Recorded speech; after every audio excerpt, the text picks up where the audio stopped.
Hi, everyone. I'm Will Averill. I'm the Director of Communications at the Willow Domestic Violence Center. Thank you so much for joining us this evening, and I apologize for the venue change, but I'm really happy to see that so many of you are here with us tonight to talk about coercive control and the terminology behind it.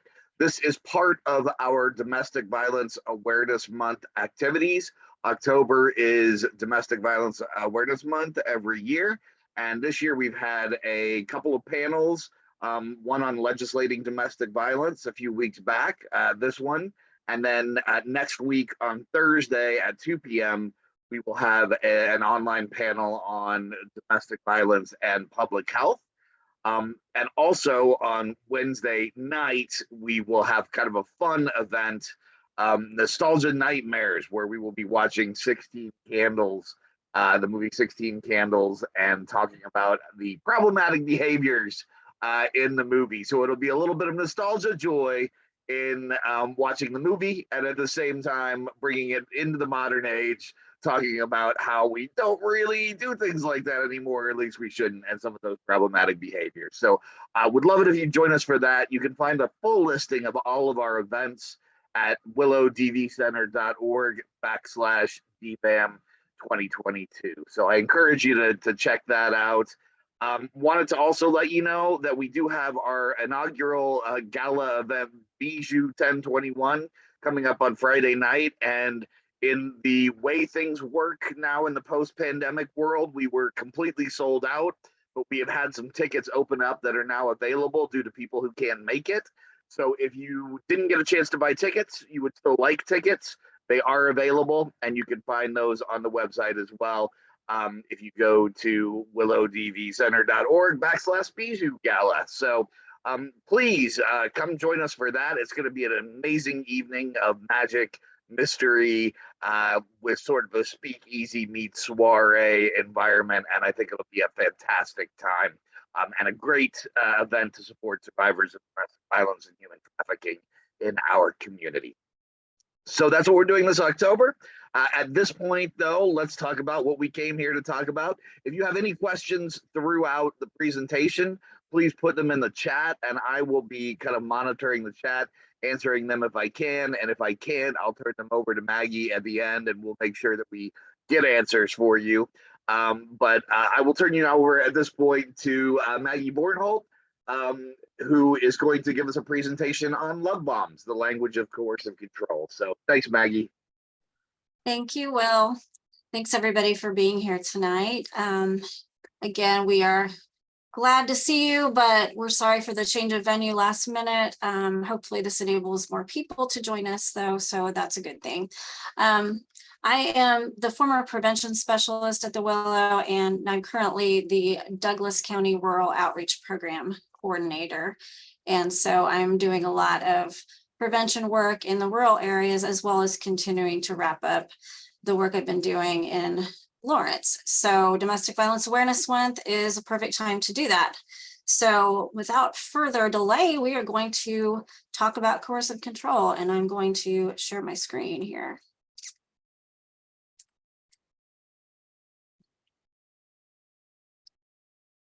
Can everybody see that? Just give me a yes in the chat.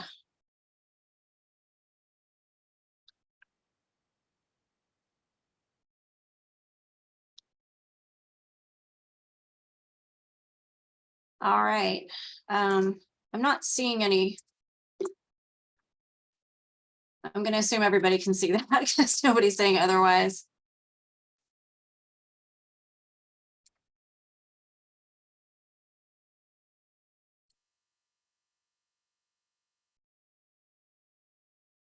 Okay. All right.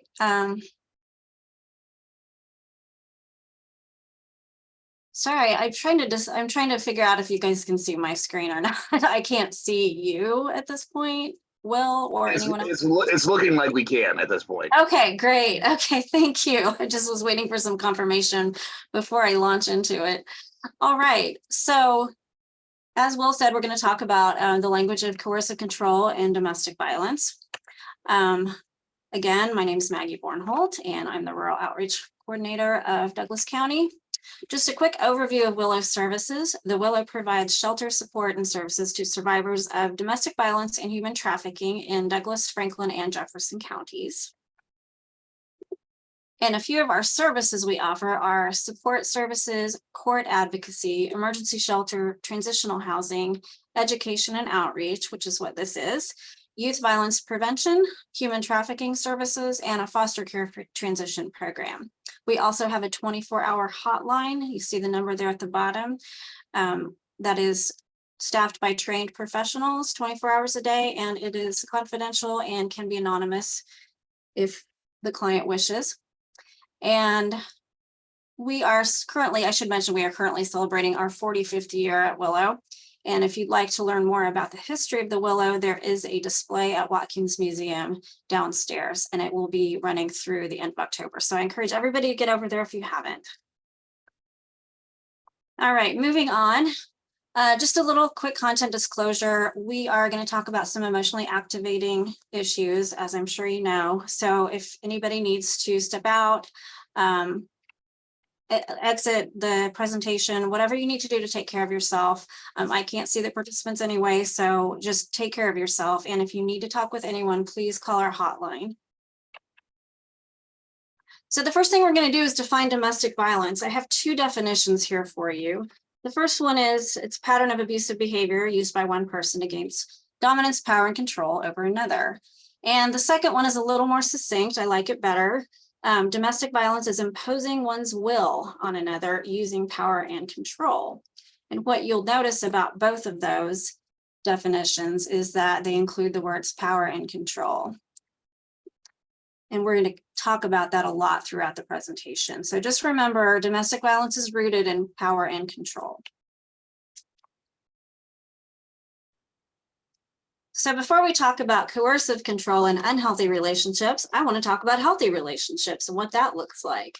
So this is from breakthecycle.org, and it is just a very quick overview of the cycle of a healthy relationship. So it starts out with harmony, which we also call the honeymoon period. That can occur in both healthy and unhealthy relationships. That's usually how things start. Then there's usually some type of disruption or tension, as we call it. And then there can be repair. And in a healthy relationship, there is healthy repair and conflict resolution. So this is a little more in depth about healthy relationships and the stages. The honeymoon phase is where we do what's called self-presentation, and that is completely normal. We are showing people our best sides, our best selves. We are maybe not disclosing everything right away. These things are very normal. It's not that we're trying to be deceitful or hide anything, but we are showing people what we like about ourselves in hopes that they will like us as well. And so both people are doing that in the beginning of a relationship. And then as the relationship progresses, and if it continues, differences come out. And we sometimes call that like a tension building phase, where you start to notice things about the other person that may not completely align with what you would look for in a partner. Maybe some just little habits, maybe some bigger ideological differences. And that can lead to a struggle. And that is the differences and the struggle part are the tension building phase. Again, that is completely normal. It is necessary to move forward with any relationship. And in a healthy relationship, we have the repair phase, again, where there's healthy conflict resolution. It's done with respect and it's collaborative. And then that can lead to an enduring relationship and enduring love. And these things can cycle back and forth. They don't have to be linear, but usually there's one complete cycle in the beginning of a relationship. And this, again, this is a healthy relationship. That's what that looks like. So let's talk about unhealthy relationships, because that's why we're here, unfortunately.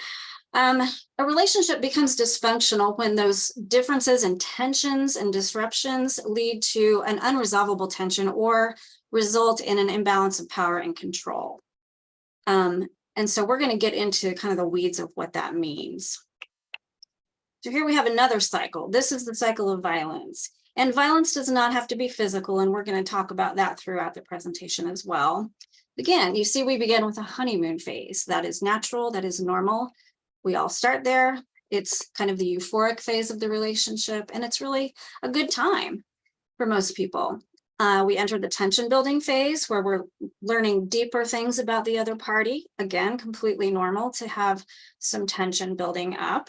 And then in an unhealthy relationship, instead of that healthy conflict resolution and repair, there's an explosive phase. And that does not have to be one single incident, but it can be a series of things.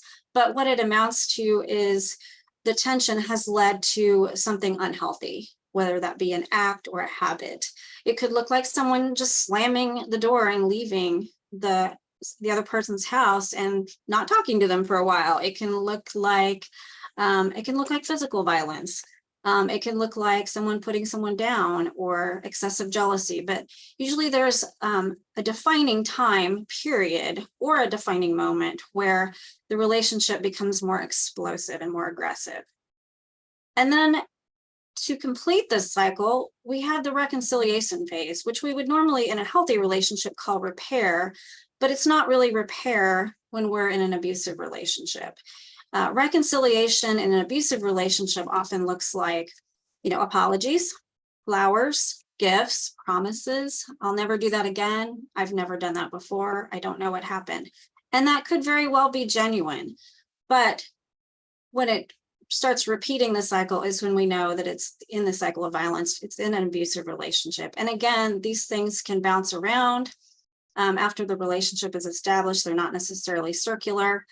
And in the center, you see, of course, denial, and that's denial on both sides. We don't want to think that someone we really love is being abusive to us. And in turn, we don't want to think that we could possibly be being abusive to another person. So that is what the cycle of violence looks like in an unhealthy relationship. So next, we're going to talk about some definitions, and we're going to do that sprinkled throughout because I want to make sure everybody understands the language that I'm using. So you're going to see a lot of terms that are used repeatedly. And again, remember at the root of this is power and control. So what is coercive control? Coercive control is any pattern of behavior an abuser uses to dominate their partner. So remember, power and control, domination is part of that. Limit their freedom, power and control. So this can be physical abuse, it can also be emotional abuse, and it can be other types of abuse, which we're not going to get super into, but I will touch on it in the next slide. So coercive control is often more subtle than overt physical abuse, and abusers can use control tactics to control partners through things like isolation, gaslighting, digital monitoring, and other types of monitoring, and other things. So this is called the power and control wheel, and we use that in domestic violence education in just about every presentation we give. We have modified power and control wheels for different groups of people, such as youth. We have a modified power and control wheel for BIPOC folks and other marginalized communities, disabled folks, LGBTQIA+ folks. So we do have modified power and control wheels that touch on things that only affect certain groups of people.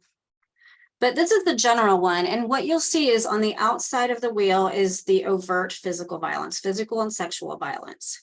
And then in the middle, with all these pies, you have pieces of pie, you have the coercive control tactics. You have things like threats. Those can be verbal, written, implied, intimidation, all types of emotional abuse, humiliation, excessive criticism, guilt tripping, and gaslighting. And we're going to talk about gaslighting. I'm going to give you a definition of that.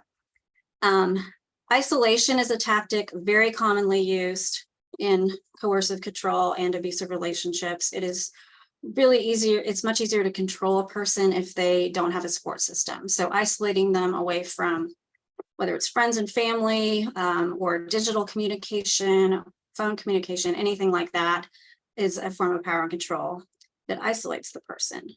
Blaming, minimizing, and denial. Denial, as we saw in the cycle of violence, is a big part of coercive control, a big part of abusive relationships. So shifting the blame, denying that abuse ever happened, saying that it wasn't that bad, that's minimizing, or even flipping the tables and saying, that's not, I didn't do that, you did that. So those are all forms of coercive control. Using children, friends, loved ones, and even pets to keep someone in an abusive relationship. We know that people who abuse tend to leverage what they can. It's a manipulation tactic to keep the person with them. Societal privilege can be used in coercive control. So if you have white privilege, or if you have male privilege, or if you have just socioeconomic privilege or standing in the community, that can be leveraged over someone to keep them in an abusive relationship. Well, like an example, well, you know, I'm really well known in the community, so nobody's going to believe you that I'm abusive. That statement right there would be a way to use societal privilege to keep someone in an abusive relationship. Economic and academic abuse are pretty common forms of coercive control, and they can look a lot of different ways. Controlling money doesn't just mean preventing someone from having money or having access to bank accounts and other funds. It can also look like overburdening. So one partner might basically force the other partner to bring in all of the money and also share the domestic, not share the domestic labor, but burden them with the sole responsibility of domestic labor. So that is a common form of economic abuse that we see. Academic abuse can also look similar, but that looks more like preventing someone from going to school or finishing a degree or doing their homework or studying for a test. One of the things that we see a lot with a lot of these types of abuse is sleep deprivation. And that actually is a form of physical abuse, but it isn't the kind of physical abuse where someone puts their hands on another necessarily. That can just look like calling someone all night and preventing them from sleeping, or having just repeated upsetting conversations and insisting on talking about things all night to where the person can't really even think straight because they're so sleep deprived. That can happen with someone who has to get up and go to work in the morning, or someone who has to go to school. So those tie in with economic and academic abuse. It can also look like keeping a partner from getting a job. And one of the things we saw during the COVID lockdown period was interfering with a partner's work. Like if they were trying to work virtually, interfering with that or not letting them have the space to do so. So that is kind of in a nutshell what the power and control wheel looks like. There's a lot more to it than that, but these are some really common things that we see. So the next thing we're going to talk about is trauma bonding. And trauma bonding is something that does not happen in every abusive relationship, but it can be a big red flag. So I want to talk about it. It's something we hear about, and I think it's often a term that's misused. So I'm going to talk a little bit about what it really is. So it occurs over 7 stages, and we will show those 7 stages. And our brain will latch onto positive experiences, and it usually happens in the beginning of a relationship. So let's say we have a bunch of positive experiences with someone right off the bat, and then we start to have some negative experiences. And then we have more positive, and then it's just kind of sprinkled back and forth, and we never really know what to expect. So our brain wants that relief. We want to focus on those positive experiences. And so what happens is our fight or flight response, you've heard of the 4 F's. So it's fight, flight, freeze, and fawn. So those threat responses can interfere with our long-term thinking and knowledge of what's probably good for us. And then our brain starts to believe we can't survive without the person doing the abuse. And then what happens hormonally is attachment is created by this repeated abuse and intermittent reinforcement. And I have put in italics the terms that we are defining. So we're going to next talk about intermittent reinforcement. It is a form of psychological and emotional abuse, and it's one in which the survivor eventually starts to feel saved by the abuser because rewards are handed out inconsistently and occasionally. So that's where that intermittent comes in. So again, that example of a lot of positive things happening at first, and then some negative things start to happen. And then pretty soon the negative outweigh the positives. More negative events are happening, more behaviors that are abusive are happening. And then every now and then something really wonderful happens. So the abuser will do something that really makes the survivor feel great. And you never know when it's going to happen. It's not predictable, and it's inconsistent. So the survivor starts to live for those moments. And when they do happen, when those wonderful things happen, they feel like they've been saved by the abuser. So it's a very complicated thing, and I'm probably oversimplifying, and I'm not a therapist, but this is something we see a lot. And it is part of trauma bonding, but it can happen without the trauma bond as well. So the 7 stages of trauma bonding. First is love bombing. Well, that's the title of our presentation, and we're definitely going to talk about love bombing. Trust and dependency, that is that I can't live without you feeling. I trust you, and I can't live without you. And then experiencing criticism.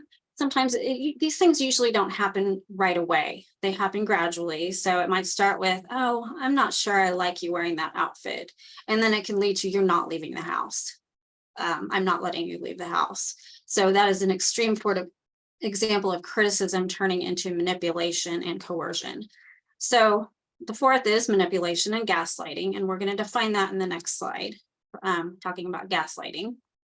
And then there comes a place where the survivor just kind of gives up emotionally, like they resign themselves to, this is how it's going to be, and I'm kind of stuck. And that is very common in an abusive situation. And we're going to talk about why that happens at kind of the very end.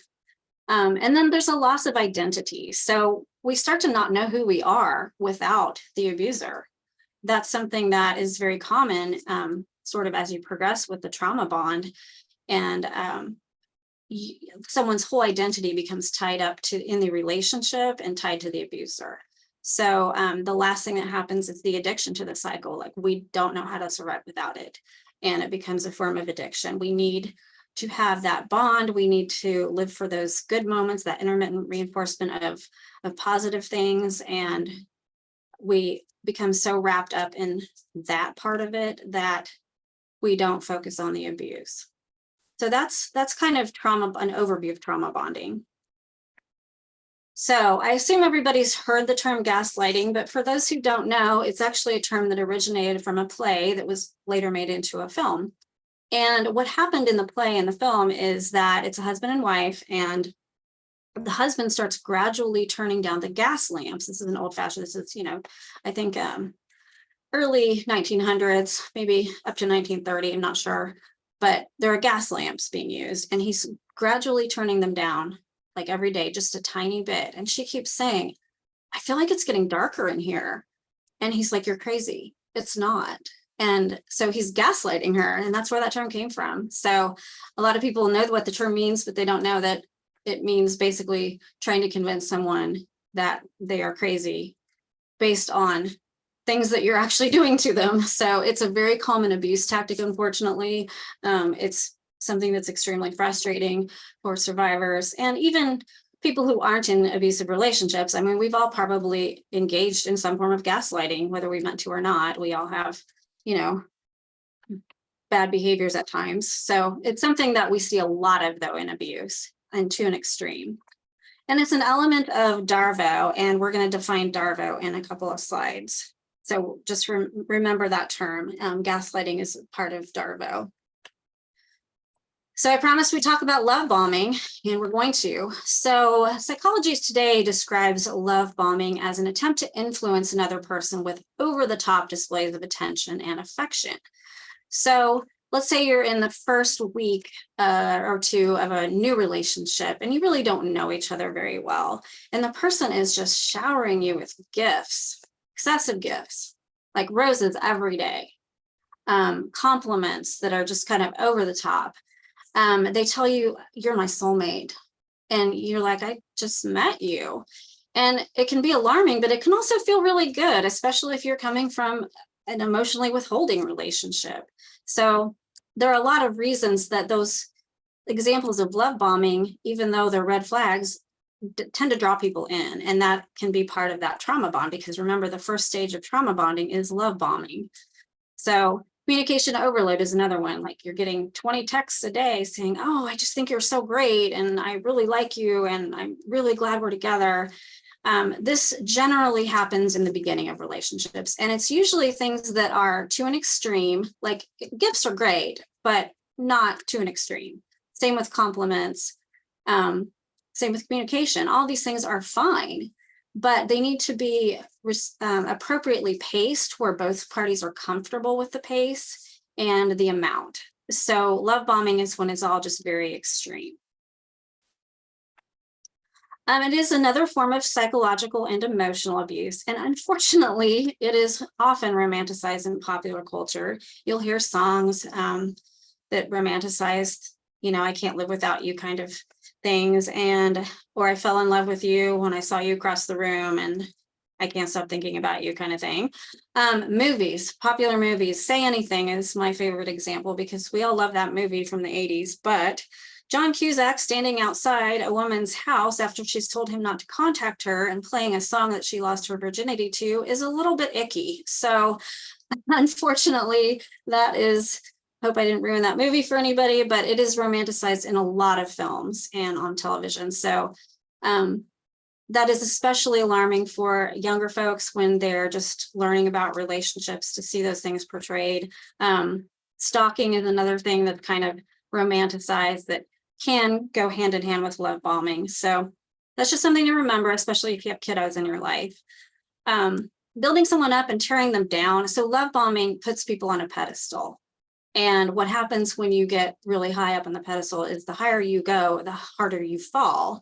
And so when the abuser starts to tear them down, it feels extreme because it is. You've been put up so high that you are falling very far. And abusers then can portray themselves as victims, which is another manipulation tactic. Remember, again, this is power and control. We're always going to come back to that. So that is love bombing in a nutshell. So the term DARVO, sorry, my thing's not advancing. DARVO, that stands for Deny, Attack, and Reverse Victim and Offender. So we see DARVO a lot when people are exiting abusive relationships or trying to exit, or sometimes when there's been a major incident, like a big fight or an episode of abuse. DARVO is frequently done both to the survivor and to other people. So the abuser might, let's say, do something violent to the survivor and then deny it. Attack the survivor verbally, saying, I can't believe you would say that, say horrible things about them, and then reverse the victim and offender and say, well, I don't even know what you're talking about. You're the one who started that. You're the one who was physically violent. Look, I have this little scratch on my arm, and it, that could be because someone was being physical and they got scratched in the process. So it was not at all an attack. So reversing the victim and offender is really the big part of DARVO and why it's so insidious and dangerous, especially with support systems for survivors. If the abuser and survivor are both known to a lot of the support system, it's sometimes hard to know who to believe. And that is a really, really difficult thing to address with domestic violence. Not for Willow, we believe survivors. If somebody says that they have experienced abuse, we do believe them. That is our default. But in regular society, it is sometimes very complicated because abusers can be very good at manipulating other people into thinking that the survivor is actually the one doing an abuse. And it is an extreme form of gaslighting.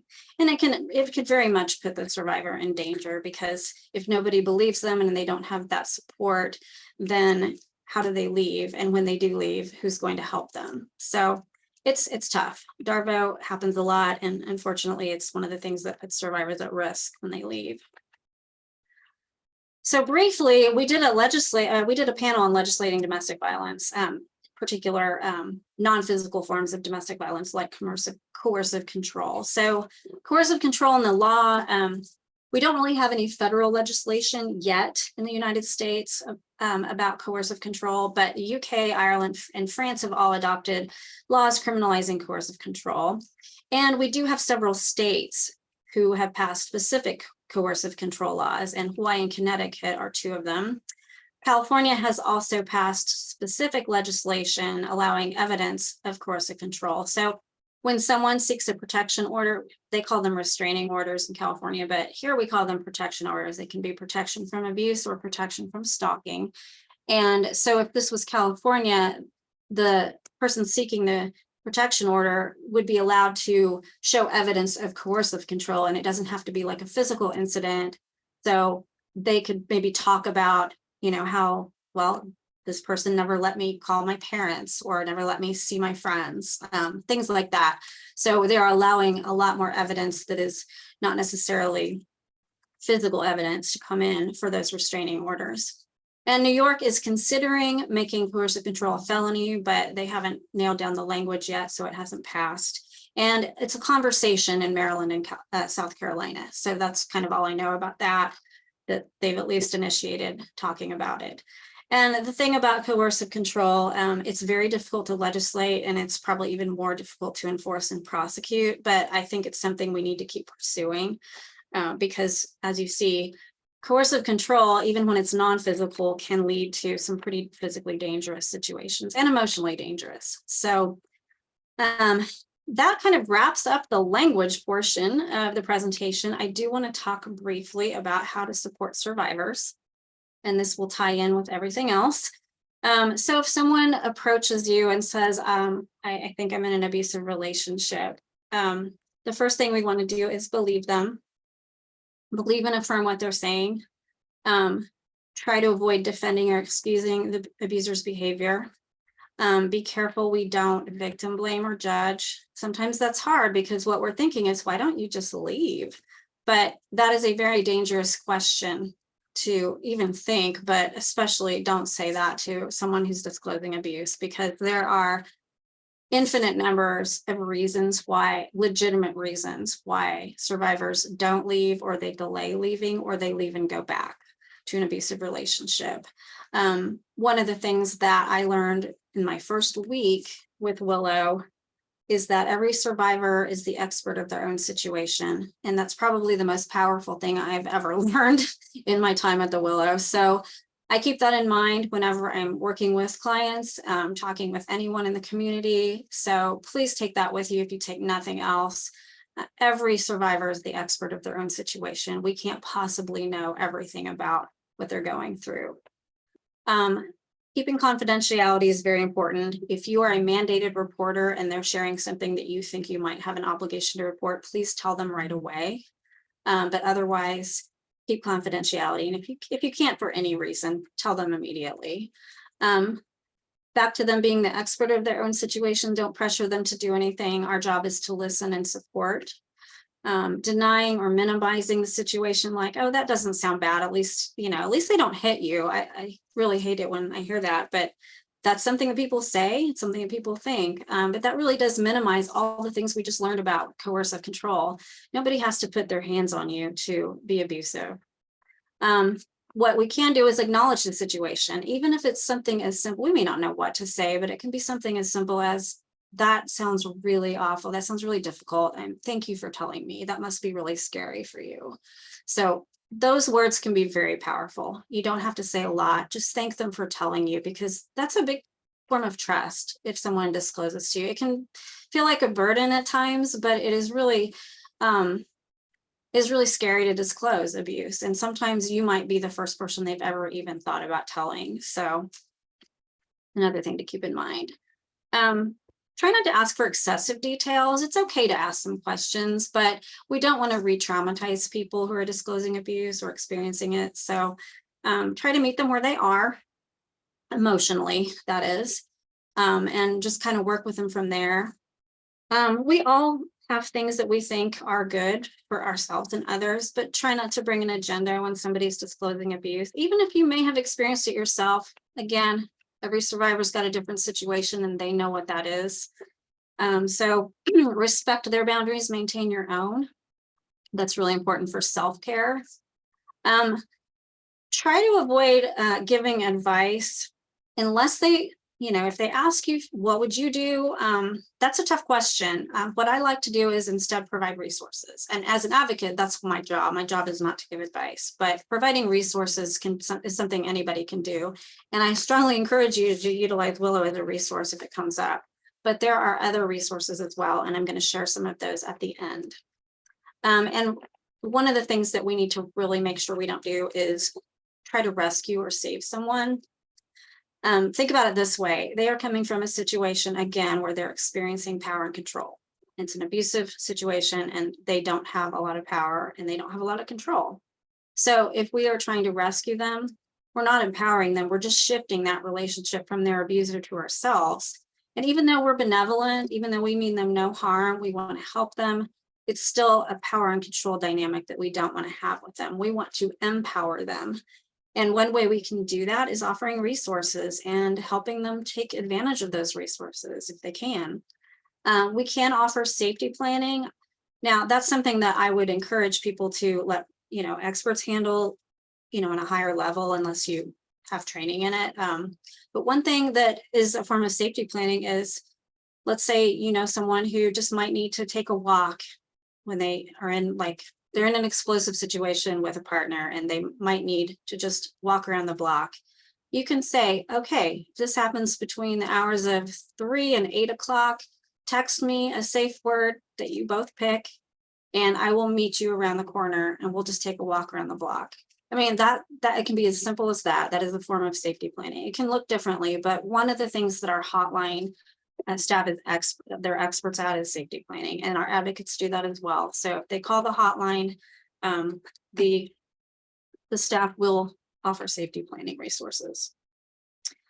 So just a little bit about what we've been doing in the last year. Last year, we answered 3,760 helpline calls and served 850 clients. The reason that looks different is because sometimes people call the helpline more than once and we don't capture every name. Not everyone who calls the helpline becomes a client. So those numbers have a large discrepancy, but that's what they look like. We provided over 5,000 nights of safe rest in shelters, over 8,000 nights of safe rest in transitional housing, and 147 protection orders we assisted in filing, and over 1,000 hours of safe rest for human traffic survivors specifically. What we're doing next at the Willow is we are expanding that transitional housing program. It's a partnership with KU Endowment and Tenants to Homeowners, where KU Endowment purchases homes and Tenants to Homeowners acts as the landlord, and we are able to get survivors who are either in shelter or trying to move out of an abusive home directly into a new place, into some kind of low financial barrier housing to keep them safe. We're also working continuously on strengthening community partnerships. We have a lot of great resources in our service areas, and we're trying to expand those every day. We're also growing our Claire's Community Adult Mentorship Program. That is an 8-hour training program, and it's done in a partnership with Be More Like Claire. And it's what it does is teaches people how to be a safe person for the youth in their life. So if you have kiddos in your life, whether it's through work or personally, even if they're not your own, if you want to learn how to be a safe person for a kiddo to talk to about healthy relationships, then this is a great program. It's free. It's 8 hours long, totally worth it. I happen to be a co-facilitator. The primary facilitator is Adrienne Nunez, and she is our youth prevention coordinator. She's fantastic. So if anybody wants to sign up, you can look at our website for the dates, or you can just email me. I'm going to share my email at the end of the presentation. I promised you resources. So if someone does not want to call Willow for whatever reason, there's a national hotline. The National Domestic Violence Hotline is 1-800-799-7233. We do have a local sexual trauma and abuse care center. They are also just amazing. For other sexual assault, if they don't want to call someone local, RAIN is a great organization. And then of course we have our hotline and our website. So you can feel free to screenshot that, take a picture of it, or if you just want that slide with the resources on it, just let me know and we will email it to you. And now I am going to leave it open for questions and discussion. Oh, I should also mention we have social media, so always look us up there if you feel like. And I'll leave you with this quote, and then I will take questions and entertain discussion if anybody has anything. So since we're in a webinar, if you do have a question, you can scroll down to the bottom of your screen there. There should be a toolbar that raises up. Raise hand is one of the one of the choices there. If you raise your hand, I can go ahead and give you permission to talk and ask your question. So if anybody has any questions, feel free to go ahead and raise those hands now. Or you can put it in the chat if you prefer to put it in the chat.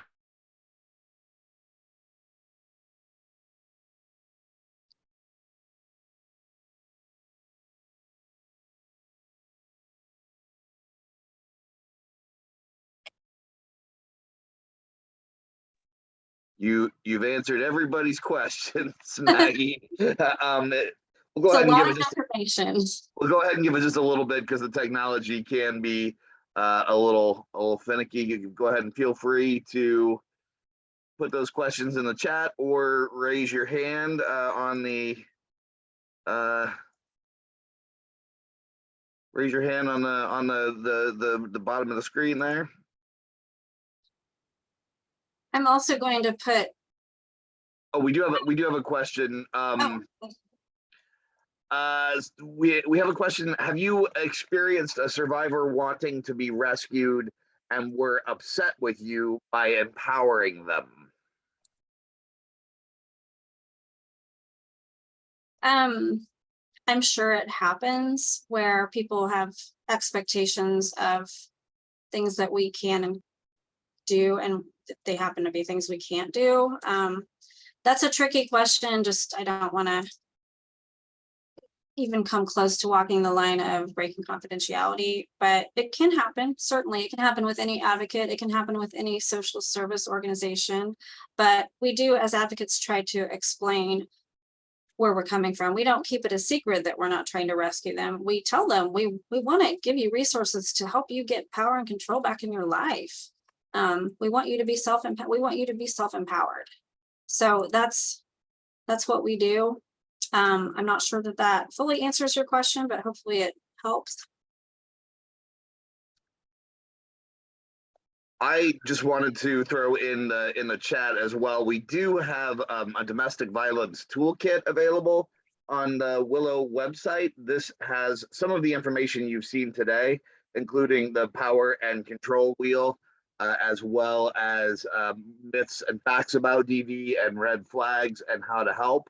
That can be accessed at willowdvcenter.org/DV toolkit. And in response to a question on chat, yes, we will be archiving this on our YouTube page. And I will go ahead and send out, once I post that, a link to everyone who has joined us tonight who signed up through the Eventbrite page. If you didn't sign up through the Eventbrite page and found us another way, and you want to get that, please send me your email and I will make sure that you get a copy or access to.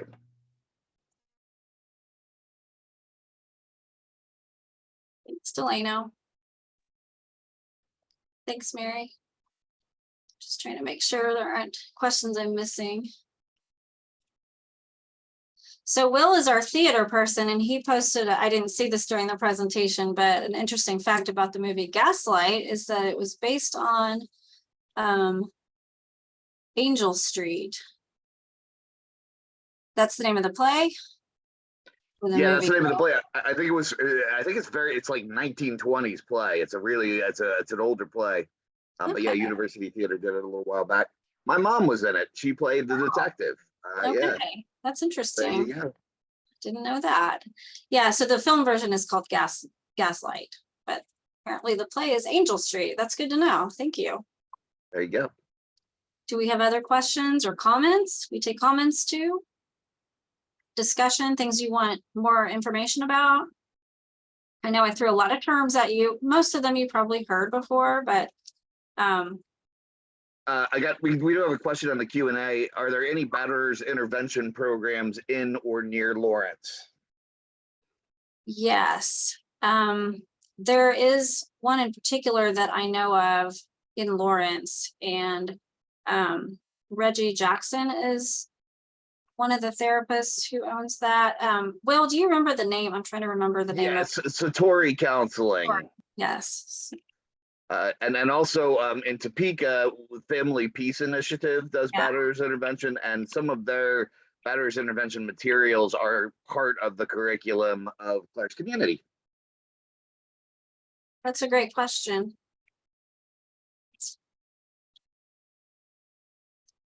Oh, we got another one from the Q&A. Have these programs along with Willow gone into middle school and high school? Yes, they have. Thank you for asking that. That is actually a big part of what our youth prevention coordinator, Adrienne, does. She goes in and talks with 8th graders in health classes, health and life skills classes.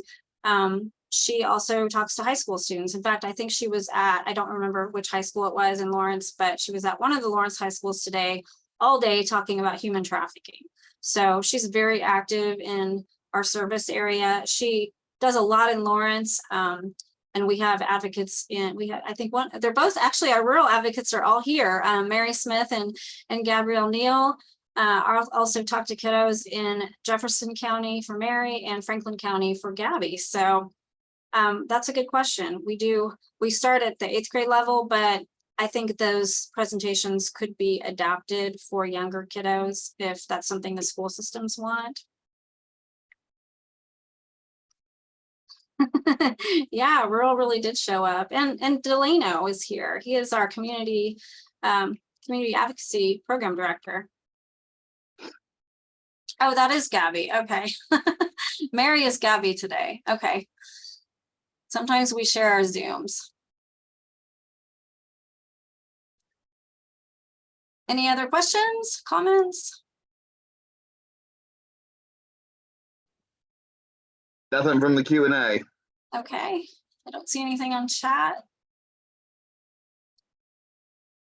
Well, thank you all for being here. I put my email in the chat.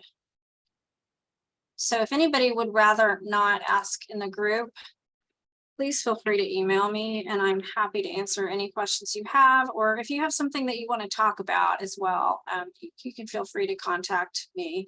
Email is probably the quickest way to get me, but I do have a work cell phone. I'll give you that phone number if I can remember it. It's new, so I think it's 242-6300. You can call or text that number as well. And of course, 24 hours, our hotline is 785-843-3333. Okay. Thanks so much, Maggie. Really appreciate it. Thank you. Thank you all for being here. Appreciate your questions and your attendance. Don't forget to come out to our 2 events next week if you want to. We really appreciate your joining us, though. Thanks for participating in Domestic Violence Awareness Month. Your time is very valuable, and thanks for spending some of it with us. And please let other people know about our services, because that's the way we still spread the most is by word of mouth. So thank you so much.